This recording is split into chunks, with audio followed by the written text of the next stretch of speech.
मायावती संसद में किसी को जानती नहीं थी।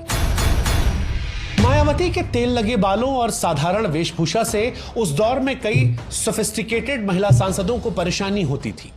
उनकी ये शिकायत होती थी कि मायावती से पसीने की बदबू आती है। अब यह सोचने की बात यह है। दैनिक जागरण अखबार में खबर छपती है जिसमें दावा किया जाता है कि मायावती की एक 12 साल की गोपनीय बेटी है। दैनिक जागरण ने ही अपनी एक खबर की हेडलाइन में मायावती को चमारन कहा था। मायावती से पहले देश में केवल 3 दलित मुख्यमंत्री रहे थे, लेकिन इनमें से भी किसी ने कभी भी सवर्ण जातियों को चुनौती देने की हिम्मत नहीं उठाई। मायावती ने ठीक इसके उलट किया और इसी वजह से दलितों में मायावती की लोकप्रियता बढ़ती चली गई। मुलायम सिंह यादव उस दौर में मायावती का फोन उठाना बंद कर चुके थे। उधर दूसरी तरफ काशीराम ने अटल बिहारी वाजपेयी के साथ अपने अच्छे संबंधों का फायदा उठाते हुए बीजेपी को गठबंधन के लिए तैयार कर लिया था, जिसके बाद होता है गेस्ट हाउस का।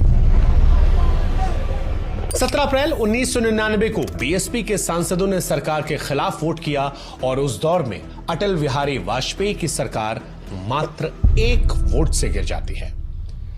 सरकार गिरने के बाद मायावती कहती हैं कि वाजपेयी से कल्याण सिंह को बीएसपी को तोड़ने से ना रोकने का बदला लिया। मौजूदा सरकार के खिलाफ वोट दिया है और हमारी वजह से सरकार गिरी है। ये उत्तर प्रदेश का जवाब है बीजेपी को। मायावती का रघुराज प्रताप सिंह उर्फ राजा भैया से भी बड़ा टकराव होता है। इसी के बाद से मायावती ने राजा भैया और उनके पिता को पोटा के तहत जेल में डाल दिया। मुलायम सिंह यादव ने दावा किया कि मायावती ने जन्मदिन के गिफ्ट के तौर पर अपने मंत्रियों, सांसदों, विधायकों और सरकारी अधिकारियों से पैसे मांगे हैं। ऐसा लग रहा था कि मायावती मुलायम सिंह का वही हश्र करने की योजना बना रही थी जो उन्होंने राजा भैया के साथ किया था। मायावती ने अपना ध्यान 2007 के उत्तर प्रदेश विधानसभा चुनाव पर लगाया। एक के बाद एक कई चोटी वाले और तिलकधारी ब्राह्मणों ने उस दौर में दलित समाज से आने वाली मायावती के पैर छुए। मात्र 15 साल के अंदर मायावती और बीएसपी की किस्मत पूरी तरह से बदल चुकी थी।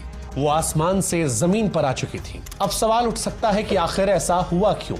इसका एक कारण 2007 की जीत में भी छिपा हुआ है।